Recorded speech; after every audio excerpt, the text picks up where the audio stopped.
आपने मूवीज किए हैं एक साथ, मल्टीपल मूवीज, हिट जोड़ी है आपकी तो एकदम। तो अभी ये टाइम कैसे लग रहा है आपको शेर बग्गा के लिए रीयूनाइट करते हैं? बहुत ਵਧੀਆ ਲੱਗ ਰਿਹਾ ਜੀ। ਆਪਣੀ ਕਿੰਨੀ ਫਿਲਮ ਹੋ ਗਈ ਫਿਰ? चौथी है कि पंजवीं है? ਮੁਕਲਾਵਾ, ਨਿੱਕਾ 1 2 ਪਵਾੜਾ ਪੰਜਵੀਂ ਫਿਲਮ ਹੈ ਸਾਡੀ ਇਹ, ਤੇ ਬਹੁਤ ਵਧੀਆ ਲੱਗ ਰਿਹਾ। ਤੇ ਅੱਗੇ ਵੀ ਅਸੀਂ ਅੱਜ ਇੱਕ ਦੀ ਫਿਲਮ ਰਾਤ ਨੂੰ ਕੋਈ ਨਾ ਕੋਈ ਪਲਾਨ ਕਰਕੇ ਅਨਾਉਂਸ ਕਰਾਂਗੇ 2-4 ਦਿਨਾਂ ਤੱਕ, ਬਿਕਾਜ਼ ਅਜੇ ਮੇਰੀਆਂ ਆਪਦੀਆਂ ਫਿਲਮਾਂ 4-5 ਜਿਹੜੀਆਂ ਪੈਂਡਿੰਗ ਪਈਆਂ ਇਸ ਸਾਲ ਰਿਲੀਜ਼ ਹੋਣਗੀਆਂ। ਤੇ ਬਾਕੀ ਬਹੁਤ ਚੰਗਾ ਲੱਗਿਆ ਜੀ, ਮਤਲਬ ਬਹੁਤ ਮੇਰੀ ਅਜੀਜ਼ ਦੋਸਤ ਆ ਸੋਨਮ, ਤੇ ਬਹੁਤ ਬਹੁਤ ਪਿਆਰ ਹੈ। ਮਤਲਬ ਜਨਰਲੀ ਅਸੀਂ ਬਹੁਤ ਖੁਸ਼ ਨਸੀਬ ਆ, ਸਾਨੂੰ ਇੰਨੀ ਵਧੀਆ ਕੁੜੀ ਮਿਲੀ ਤੇ ਜਿਹੜੀ ਇੰਨੀ ਵਧੀਆ ਐਕਟਰੈਸ ਆ ਤੇ ਇੰਨੀ ਵਧੀਆ ਹਿਊਮਨ ਬੀਇੰਗ ਆ, ਤੇ ਅਸੀਂ ਬਹੁਤ ਮਤਲਬ ਲੱਕੀ ਮੰਨ ਰਹੇ ਆਪਣੇ ਆਪ ਨੂੰ। तो ये time like audience loves your जोड़ी, योर हिट, तो मुझे पूछना है कि what do you guys love about each other? What is that one quality that you know you appreciate the most as an actor in each other? पहले तो मुझे ये बताइए कि मैं हिंदी में बात करूं या पंजाबी में करूं? आप हिंदी में करेंगे तो बेटर रहेगा, क्योंकि मुझे पंजाबी इतनी प्रॉपरली अंडरस्टैंड है। अच्छा, हिंदी या इंग्लिश में इस तरह से? ओके, मैं हिंदी में बोलूंगी क्योंकि फिर सबको इंग्लिश भी आती है समझ, but I think let's do Hindi. Emmy will speak Punjabi and I can speak Hindi and English and whatever. मैं ये बोल रही हूँ कि एमी की बहुत सारी क्वालिटीज हैं जो मैं अप्रिशिएट करती हूँ, लेकिन एक क्वालिटी जो मुझे सबसे ज्यादा अच्छी लगती है वो ये है कि अगर आप एमी से पहली बार भी अगर आप मिल रहे हैं, he will not make you feel like कि वो आप उनसे पहली बार मिल रहे हैं। तो जैसे कहते हैं ना, Punjabis are very big hearted and they खुले दिल के होते हैं। तो I've seen Emmy like that, not just for only actors, even other people. So that's a very very good quality to have, I feel. बहुत बहुत मेहरबानी। एमी सर, सोनम ਤਾਂ ਮੇਰੀ ਬਹੁਤ ਜ਼ਿਆਦਾ ਵਧੀਆ ਦੋਸਤ ਹੈ, ਅਸੀਂ ਕਾਫੀ ਟਾਈਮ ਤੋਂ ਇਕੱਠੇ ਕੰਮ ਕੀਤਾ ਤੇ ਜਨਰਲੀ ਪਹਿਲੇ ਦਿਨ ਮੈਂ ਜਦੋਂ ਸੋਨਮ ਨੂੰ ਮਿਲਿਆ ਸੀ ਬਹੁਤ ਜ਼ਿਆਦਾ ਨਰਵਸ ਸੀ, ਤੇ ਮੈਂ ਪਹਿਲੇ ਦਿਨ ਹੀ ਮਤਲਬ ਇਸ ਚੀਜ਼ ਇੱਕ ਕੁਆਲਿਟੀ ਜਿਹੜੀ ਸੋਨਮ ਦੀ ਹੈਗੀ ਆ ਵੀ ਪਹਿਲੇ ਦਿਨ ਹੀ ਮੈਂ ਕਹਿੰਦਾ ਸੀ ਯਾਰ ਕਿੰਨੀ ਕੁੜੀ ਫਿੱਟ ਆ। ਮੈਂ ਪਹਿਲੇ ਦਿਨ ਤੋਂ ਹਰੇਕ ਫਿਲਮ ਦੇ ਵਿੱਚ 5 ਫਿਲਮਾਂ ਕਰੀਆਂ ਸੀ, ਆਲਮੋਸਟ ਹਰ ਫਿਲਮ ਦੇ ਵਿੱਚ ਵੀ ਤੇਰੇ ਤੋਂ ਮੈਂ ਫਿਟਨੈਸ ਸਿੱਖਦਾ ਆ ਜਾਂ ਮਤਲਬ ਪ੍ਰੋਫੈਸ਼ਨਲ ਰਹਿਣਾ ਸਿੱਖਦਾ ਆ, ਜਾਂ ਮਤਲਬ ਕਿੱਦਾਂ ਰੋਜ਼ ਕਿੱਦਾਂ ਮਤਲਬ ਹੁਣ ਨਹੀਂ ਹੁੰਦੇ ਕਹਿ ਲਓ ਵੀ ਤੁਸੀਂ ਪੂਰੇ ਪਰਫੈਕਟ ਹੁੰਦੇ ਆਪਣੀ ਲਾਈਫ ਦੇ ਵਿੱਚ, ਉਹਨਾਂ ਟਾਈਮ ਸੌਣਾ ਉਹਨਾਂ ਟਾਈਮ ਉੱਠਣਾ। ਸੋ ਇਹ ਚੀਜ਼ਾਂ ਮੈਨੂੰ ਕੁਆਲਿਟੀਜ਼ ਨੇ ਜਿਹੜੀਆਂ ਮਤਲਬ ਸੋਨਮ ਦੀਆਂ ਬਹੁਤ ਵਧੀਆ ਲੱਗਦੀਆਂ, ਤੇ ਇਹਨੇ ਮੈਨੂੰ ਹਮੇਸ਼ਾ ਕਹਿਣਾ ਵੀ ਆਪਣੇ ਆਪ ਨੂੰ ਟਾਈਮ ਦਿਓ। ਮੈਂ ਪਰ ਉਹ ਦੇ ਨਹੀਂ ਪਾ ਰਿਹਾ, ਬਟ ਮੈਂ ਕੋਸ਼ਿਸ਼ ਜ਼ਰੂਰ ਕਰੂੰਗਾ, ਅੱਗੇ ਵੀ ਕਰੂੰਗਾ, ਤੇ ਆਪਣੇ ਆਪ ਨੂੰ ਟਾਈਮ ਦੇਣਾ, ਮਤਲਬ ਰੱਬ ਦਾ ਨਾਮ ਲੈਣਾ, ਰਾਈਟ। ਸੋ ਉਹ ਥੋੜੀਆਂ ਚੀਜ਼ਾਂ ਬਹੁਤ ਜ਼ਿਆਦਾ ਵਧੀਆ ਲੱਗਦੀਆਂ। ਬਾਕੀ ਅਸੀਂ ਆਪਸ ਦੇ ਵਿੱਚ मतलब काइंड ऑफ ਤੁਸੀਂ ਕਹਿ ਲਓ ਵੀ ਰਿਸ਼ਤੇਦਾਰ ਹੀ हैं। आपको जगदीप के भी पूछना चाहिए मुझे। हाँ, अभी मैं उनसे ही पूछने वाली थी। Jagdeep sir, yeah as a director, like what qualities do you appreciate about Emmy and Sonam? Like what do they bring to the set? क्या energy है? as human beings पूछिए, क्योंकि actors तो अभी पहले as a friend and second as a director. As an actor तो हम बहुत बढ़िया हैं, बाकी एज एक्टर सोनम के लिए तो मैंने अभी थोड़े दिन पहले ही बोला है कि she is my favourite actress. So मेरे को सोनम ने माय डे मेड तो बहुत बढ़िया काम कर रहे हैं अभी वो, और एज ए ह्यूमन भी सोनम इज वेरी हेल्पफुल और काइंड हार्टेड, जो बहुत कम लोगों को पता है। और वो उस चीज को, और मेरे को अच्छा लगता है कि अगर आप दयालु हैं तो आपको उसको शोषा नहीं करना चाहिए, आपको उसको प्रमोट नहीं करना चाहिए। तो वो बहुत प्लस है सोनम का। और एमी एक्टर के लिए तो बहुत नेचुरल है, सबको पता है कि वेरी स्पॉन्टेनियस है, बहुत नेचुरल है। और मतलब हमारा एमी का इतना कंट्रोल है कि वो चलती हुई परफॉर्मेंस में भी अगर आप उसको माइक पे भी कुछ इंस्ट्रक्शंस दोगे तो वो बिना कट किए उसको एग्जीक्यूट कर देता है, चाहे वो लाइन है चाहे वो इमोशन है। तो वो इतना स्पॉन्टेनियस है एक्टर। और एज ए ह्यूमन एमी बड़े दिल वाला बंदा है।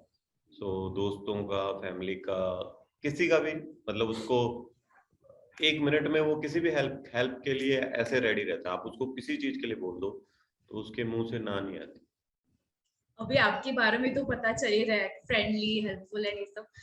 अभी हम फिल्म के बारे में बात करते हैं, शेर बग्गा। तो like how did it happen? हमें क्या अच्छा लगता है, खानू तो पूछो। लोग जानना चाहते हैं इनके बारे में भी। हाँ, ये कैसे हैं, अच्छे हैं या बुरे हैं? जो चीज मैं तारीफ, हाँ जितनी तारीफ करनी तो। हाँ नहीं, जो चीज मैं जगदीप से सीखती हूँ, जो मुझे बहुत ही स्पेशल क्वालिटी लगती है कि he is very straight forward.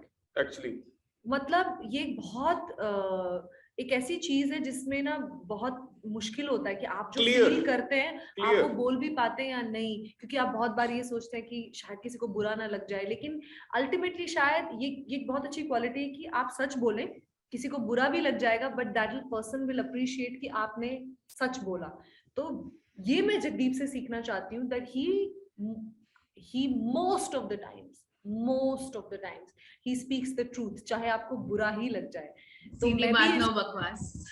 हाँ, मैं भी ये करना चाहती हूँ अपनी लाइफ में, बट कभी कभी नहीं। Very kind hearted, yeah straightforward, दूजे नंबर ते very good advisor, generally very good advisor. ਮਤਲਬ ਆਬਵੀਅਸਲੀ ਸਾਡੇ ਕੰਮ ਦੇ ਵਿੱਚ ਇਹਨੂੰ ਕੀ ਫਾਇਦਾ ਹੋਊਗਾ, ਤੇ ਇਹਨੇ ਮਤਲਬ ਫਿਰ ਵੀ ਉਸ ਚੀਜ਼ ਦੇ ਵਿੱਚ ਤੁਹਾਨੂੰ 101% ਆਪਣਾ ਐਫਰਟ ਦੱਸਣਾ ਹੈ ਵੀ ਦੇਣਾ ਵੀ ਐਵੇਂ ਆ। ਔਰ ਸਭ ਤੋਂ ਪਹਿਲਾਂ ਜੇ ਮਤਲਬ ਇਹਦੀ ਆਪਦੀ ਗਲਤੀ ਹੈ ਤਾਂ ਰਾਈਟ ਵੇ ਉਸ ਚੀਜ਼ ਦੀ ਮਾਫੀ, ਤੇ ਰਾਈਟ ਵੇ ਸ਼ਾਮ ਤੱਕ ਜਿਹਨੂੰ ਆਪਦੀ ਗਲਤੀ ਦਾ ਅਹਿਸਾਸ ਹੁੰਦਾ, ਜਾਂ ਜਦੋਂ ਆਬਵੀਅਸਲੀ ਜੇ ਮੈਨੂੰ ਵੀ ਹੁੰਦਾ ਤਾਂ ਮੈਂ ਵੀ ਰਾਈਟ ਵੇ ਕਹਿ ਦਿੰਦਾ। ਔਰ ਮਾਫ ਕਰਨਾ ਔਰ ਮਾਫ ਕਰਵਾਉਣਾ ਬਹੁਤ ਈਜ਼ੀ ਹੈ। ਔਰ ਸਭ ਤੋਂ ਪਹਿਲਾਂ ਸਭ ਤੋਂ ਇੰਪੋਰਟੈਂਟ ਗੱਲ ਕਲੀਅਰ ਕਰ ਲੈਣੀ ਰਾਈਟ ਅਵੇ। मतलब लंबा नहीं, अज वाली गल कल तो नहीं पानी, अज ही क्लीयर। और मतलब किसी की गलती अपने मोढियां ते भी नहीं लेनी, आपदी है तो उन्होंने कह देना भी ये तेरी गलती है, मेरी गलती है, आ इदा क्लीयर होना बहुत ज्यादा जरूरी जिंदगी दे विच हर बंदे ने। साडा कॉलिंग अ स्पेड हम अभी शेर बग्गा के बारे में बात करते हैं। कैसे हुआ, like how did it happen and you know कुछ ये मतलब सेकंड वेव शुरू हुई थी कोविड की, तो उससे पहले हम किस्मत पार्ट 2 का शूट कर रहे थे यूके में। तो तब उसके बाद सेकंड वेव शुरू हो गई, तो इंडिया आना नहीं चाहते थे तब, मतलब काफ़ी यहाँ पे प्रॉब्लम चल रही थी, तो इसकी वजह से हम वहाँ रह गए। और उसके बाद वहीं पे थे हम तीनों, मतलब मैं भी और सोनम भी वहीं थी, शूट कर रही थी ये सॉन्ग्स के। और उसके बाद जगदीप ऑलरेडी शूट कर ही रहे थे हम किस्मत, तो वहीं पे थे। तो फिल्म प्लान की भी इंडिया नहीं जाएंगे अभी 2-3 महीने कम से कम, तो वहीं पे रहेंगे। और 1-1.5 महीना फिल्म की राइटिंग काम, चलो फिल्म लिखी तो पहले हुई थी, तो मेरे अकॉर्डिंगली एग्जीक्यूट करनी थी, तो कुछ मतलब जो सीन्स थे सोनम के अकॉर्डिंगली लिखने थे। सो काफ़ी चीज़ें जो 1-1.5 महीने में लिख के स्क्रीन पे डायलॉग्स ईच एंड एवरीथिंग, तो उसके बाद हम फ्लोर पे गए और अच्छी खासी फिल्म बना के आए हैं। अभी 24 को रिलीज हो रही है। जगदीप सर, आपसे क्वेश्चन है कि आप ये फिल्म के through what message do you think the audience should take, like आप क्या कन्वे करना चाहते हैं? मैसेज तो बेसिकली मेरे को हमेशा ये लगता है कि फिल्में एंटरटेनिंग होनी चाहिए, मैसेज सेकेंडरी है, बट स्टिल इस हर फिल्म में कुछ ना कुछ मैसेज होता है। तो इसमें मेरे को लगता है कि ये है कि आपको अपनी रिस्पॉन्सिबिलिटी से नहीं भागना चाहिए और आपको सच के साथ खड़ा होना चाहिए, चाहे आप कितनी भी डिफिकल्ट सिचुएशन में। यस। तो हर फिल्म से आपका एक टेक अवे होता है, राइट, एज एन एक्टर। तो एमी एंड सोनम, आपका क्या टेक अवे था ये शूटिंग करने के बाद? मेरे लिए सबसे टेक अवे थी Jagdeep's friendship, because we used to be really good friends. जब हमने निक्का 1 शूट की, निक्का 2, फिर एक छोटी सी मिसअंडरस्टैंडिंग की वजह से we weren't talking, like we used to talk but it was just hi bye thank you अगर कभी मुलाकात हुई। तो इस फिल्म में मैंने you know like I gained his friendship which is so precious. तो मेरे लिए सबसे बिगेस्ट टेक अवे वो है। एंड देन ऑफ कोर्स हर फिल्म के बाद आप कुछ ना कुछ सीखते हैं, आपकी ग्रोथ भी होती है एज एन एक्टर, तो वो तो थी।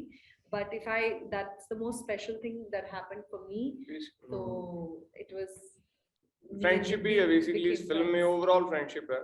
हम वहाँ थे तीनों यारों दोस्तों ने, मतलब बैठ के प्लान किया, फिल्म खड़ी हो गई। उसके बाद हम हमारे प्रोड्यूसर्स का थैंक्स करते हैं जिन्होंने राइट पे फर्स्ट कॉल पे मतलब सब कुछ ओके कर दिया और हमें पैसे दे दिए फिल्म बनाने के लिए, और हमने फिल्म बनाई है। अभी 24 को रिलीज होगी। सो सब कुछ मतलब अगर यारी दोस्ती नहीं होती तो आई डोंट थिंक सो ये फिल्म खड़ी होती और ये मतलब शूट होती और रिलीज होती। सो यारी दोस्ती जी सब तो इंपॉर्टेंट है साडे लिए, वो सब तो बड़ी चीज सी, ते उस करके फिल्म बनी। अभी इतना फ्रेंडशिप एंड यारी दोस्ती का माहौल है, तो मुझे बिहाइंड द सीन्स का थोड़ा ऐसे मजेदार कुछ तो चाहिए, ऐसे प्रैंक्स वैंक्स किसी ने खेले, लाइक सबसे मजेदार मैं ये बताती हूँ, हमने एक गाने की काफी फुटेज शूट कर ली और वो ड्रोन पे शूट हुआ था और जिस घर के सामने जहां हम शूट कर रहे थे उसके बिल्कुल सामने ही थेम्स रिवर थी, वो एकदम इट वाज बिल्कुल नदी के किनारे जैसे मतलब घर था, वहां पे शूटिंग थी। तो हमने काफी फुटेज शूट कर ली और वो जो ड्रोन था वो नदी में डूब गया और फिर उसको ढूंढने के लिए जो 3 दिन डाइवर्स चला होते हैं गया। वो भी बुलाए, वो भी नहीं ढूंढ पाए। तो पूरा फुटेज लॉस्ट। या they could never footage lost, find it. ਕਾਫੀ ਸ਼ੂਟ ਸੀ ਉਹਦੇ ਤੇ ਔਰ ਮਤਲਬ ਫਿਰ ਉਸ ਤੋਂ ਬਾਅਦ ਦੁਬਾਰਾ ਸ਼ੂਟ ਕੀਤਾ ਜਿੰਨਾ ਹੋ ਸਕਿਆ ਮੈਕਸਿਮਮ। तो फिर फन तो दोबारा नहीं shoot but it was like मतलब पूरा मेहनत पानी में गया। बट वो जो नजारा था वो फनी भी था और कंफ्यूजिंग भी था क्योंकि सब सारा क्रू लोग लगा हुआ है खुद का, मतलब पानी मतलब में ढूंढने के लिए ਸਾਰੇ ਦੱਸ ਰਹੇ ਇੱਥੇ ਡਿੱਗਾ ਹੋਊਗਾ, ਇੱਥੇ ਵੱਜ ਕੇ ਇੱਥੇ ਇੱਥੇ ਲੱਭੋ, ਇੱਥੇ ਲੱਭੋ, ਇੱਥੇ ਲੱਭੋ, मैग्नेट ला लो, ये कर लो, कुछ नहीं। GoPro था तो कहीं निकल गया कहीं। मुझे सबसे सुनना है और जगदीप सर आप बताइए ऐसे कुछ मजेदार। यही था एक्चुअली वहाँ पे जब हम मोस्टली अब्रॉड शूट करते हैं तो वहाँ फूड को लेके बड़ा रहता है कि इंडियन टेस्ट नहीं मिलता, चाहे बेस्ट ऑफ द बेस्ट आप रेस्टोरेंट में चले जाओ। सो हमारे साथ जो हमारे साउंड वाले थे और एक वहाँ ड्राइवर थे जो पाकिस्तान से थे, तो हम जहाँ पे एक शूट कर रहे थे, एक घर लिया हुआ था हमने, उसकी किचन भी हमारे पास थी, तो वो लोग रोज लंच के लिए कुछ ना कुछ कुक करते थे। तो बेसिकली शुरू वो हुआ था कि एक सीन था जिसमें एमी को कुकिंग करनी थी। आपको कुकिंग आती है? फिल्म में सीन था तो हाँ थोड़ी बहुत कर लेता हूँ, लेकिन फिल्म में सीन था तो वहां से शुरू हुआ था, अभी किचन यूज करनी थी। उसके बाद रोज वहां पे तो वो सब्जी काटने का सीन था जो एमी ने काटी तो उन्होंने बना दी, तो वो इतनी अच्छी बनी फिर वो रोज ही चल पड़ा, तो वो बड़ा सही था, उसकी वेट रहती थी। और किस्मत में आप बताइए कुछ। ਬਾਕੀ इसमें ਇਹਦੇ ਚ ਤਾਂ ਸ਼ੇਰ ਬੱਗਾ ਬਹੁਤ ਦੁਪਹਿਰੇ ਸ਼ੁਰੂ ਕਰਦੇ ਸੀ ਫਿਲਮ 12-1 ਵਜੇ ਔਰ ਰਾਤ ਨੂੰ 8-9 ਵਜੇ ਪੈਕਅਪ ਕਰ ਦਿੰਦੇ ਸੀ। ਉਸ ਤੋਂ ਕਿਉਂਕਿ 10-11 ਵਜੇ ਸੂਰਜ ਛਿਪਦਾ ਸੀ ਯੂਕੇ ਦੇ ਵਿੱਚ, ਅਸੀਂ ਸਮਰ ਦੇ ਸ਼ੂਟ ਕੀਤਾ। ਸੋ ਸ਼ਾਮ ਨੂੰ ਆ ਕੇ ਅਸੀਂ ਮਤਲਬ ਉੱਥੇ ਬਿਲਕੁਲ ਹੀ ਸਾਡੇ ਹੋਟਲ ਦੇ ਨਾਲ ਬਹੁਤ ਵੱਡਾ ਪਾਰਕ ਸੀਗਾ, ਅਸੀਂ ਉੱਥੇ ਗੇੜੇ ਕੱਢਣ ਜਾਂਦੇ ਹੁੰਦੇ ਸੀ ਸ਼ਾਮ ਨੂੰ। ਸੋ ਬਹੁਤ ਮਤਲਬ ਫਨ ਜਿਹਾ ਸੀ, ਵਰਕਆਊਟ ਵੀ ਲਾ ਲੈਂਦੇ ਸੀ, ਖਾ ਪੀ ਵੀ ਵਧੀਆ ਲੈਂਦੇ ਸੀ, ਐਂਟਰਟੇਨਮੈਂਟ ਸੀ, ਵਿਹਲੇ ਸੀਗੇ ਕਿਉਂਕਿ ਆਬਵੀਅਸਲੀ 8-9 ਘੰਟੇ ਸ਼ੂਟ ਕਰ ਲੈਂਦੇ ਸੀਗੇ, ਵਧੀਆ ਸੀ, ਸੌਂ ਵੀ ਵਧੀਆ ਲੈਂਦੇ ਸੀ। ਸੋ ਸਾਰਾ ਕੁਝ ਵਧੀਆ ਚੱਲ ਰਿਹਾ ਸਰ। ਛੋਟਾ ਕ੍ਰੂ ਥਾ, ਛੋਟਾ ਜਿਹਾ ਕ੍ਰੂ ਸੀਗਾ ਸਾਡਾ। ਆਲਮੋਸਟ ਜਿਹੜਾ ਸਾਡਾ 40 ਦਿਨ ਦਾ ਸਕੇਡਿਊਲ ਸੀ, 40 ਅਸੀਂ ਮਤਲਬ 30 ਡੇਜ਼ ਦੇ ਵਿੱਚ ਫਿਨਿਸ਼ ਕਰ ਲਿਆ ਸੀ ਆਲਮੋਸਟ ਸਾਰਾ। 30 ਡੇਜ਼ only, that's ਔਰ ਮਤਲਬ 5 ਦਿਨ ਦਾ ਇੰਡੀਆ ਦਾ ਸੀਗਾ, 35-36 ਡੇ ਦੇ ਵਿੱਚ ਪੂਰੀ ਫਿਲਮ ਹੋਈ ਹੈ, 38 ਗਾਣੇ ਵਗੈरह ਮਿਲਾ ਕੇ, ਹੈ ਨਾ। that's commendable, इतने गाने हैं ये सब, सही है एकदम बढ़िया। ओके वन टेक आर्टिस्ट क्या वो वन सॉन्ग वन टेक था? नहीं वन टेक आर्टिस्ट है ना, मैं क्या सारी एक ही टेक होता था, बाकमाल आर्टिस्ट थे ना फिल्म। शेर बग्गा के इसमें तो वो बचपन वाला एलिमेंट, अभी मूवी का नाम ही शेर बग्गा है तो ऐसे वो क्यूट बचपन वाला एलिमेंट तो आ ही जाता है ना। तो मुझे आप सबसे आपका ऐसे शरारती बचपन वाला कोई तो किस्सा सुनना है।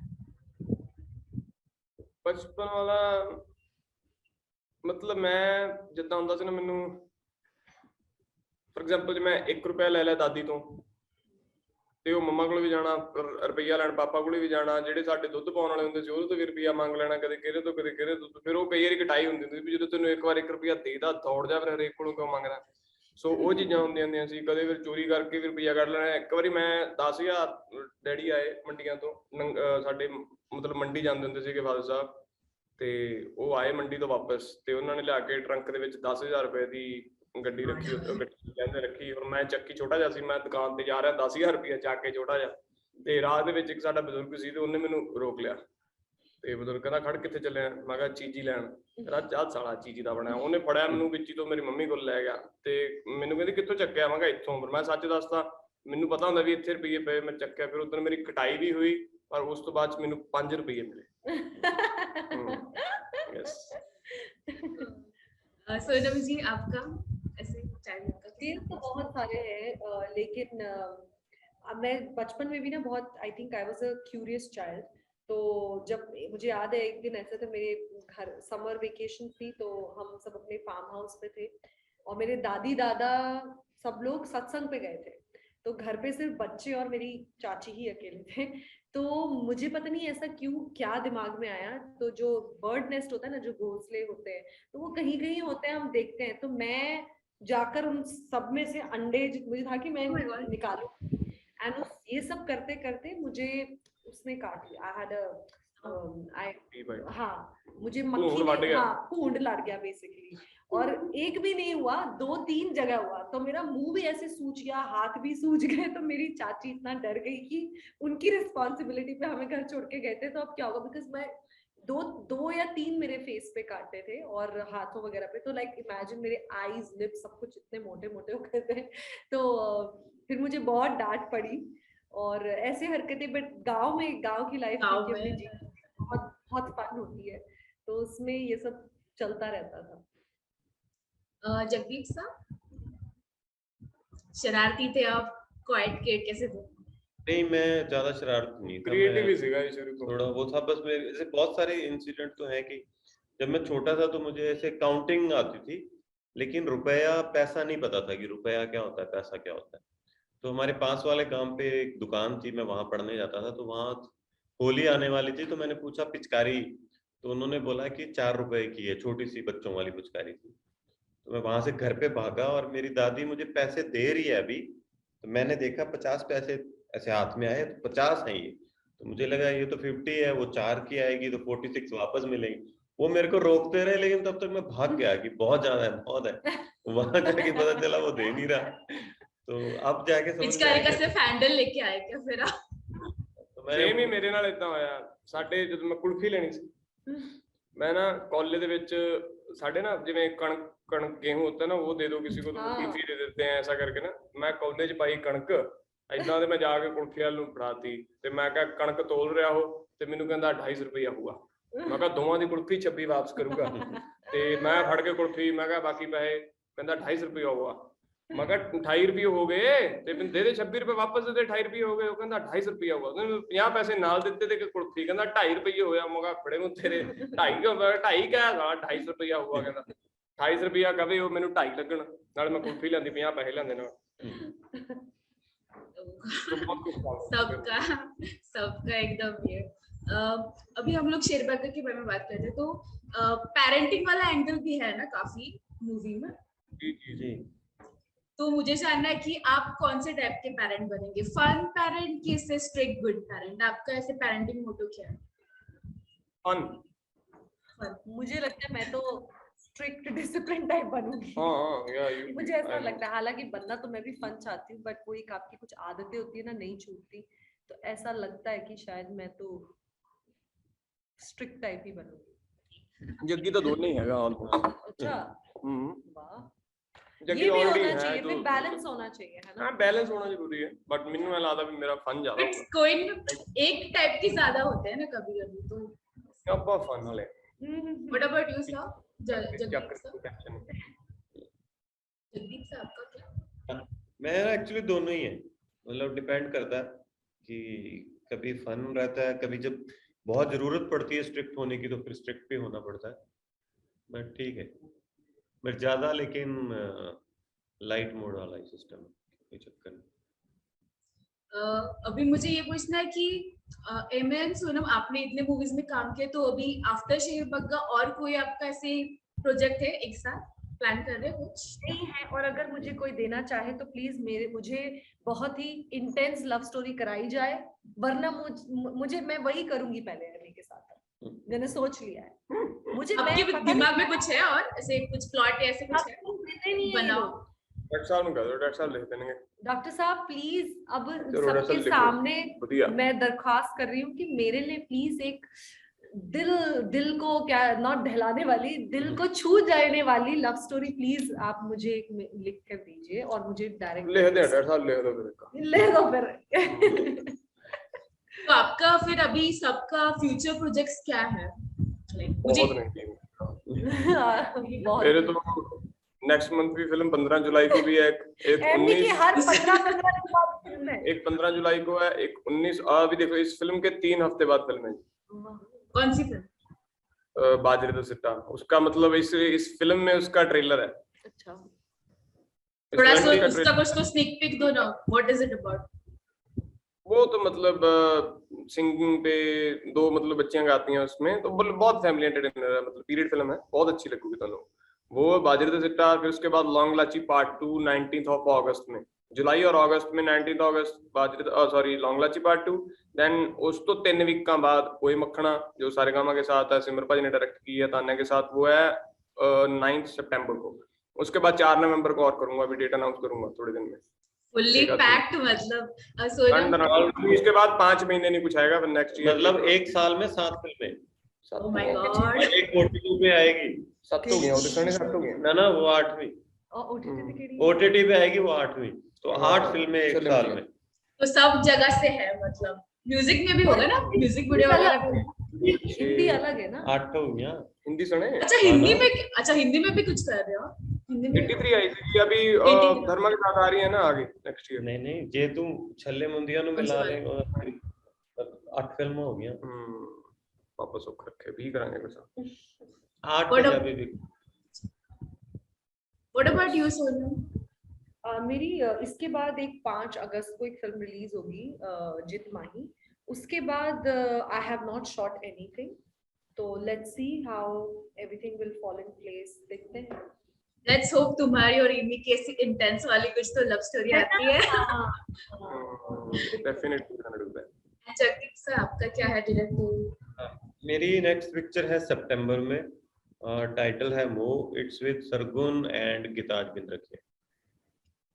तो एंडिंग के लिए मुझे ये शेरबग्गा की टीम से कुछ तो ऐसे मैसेज सुनना है। What do you want to see? गाना सुना दो।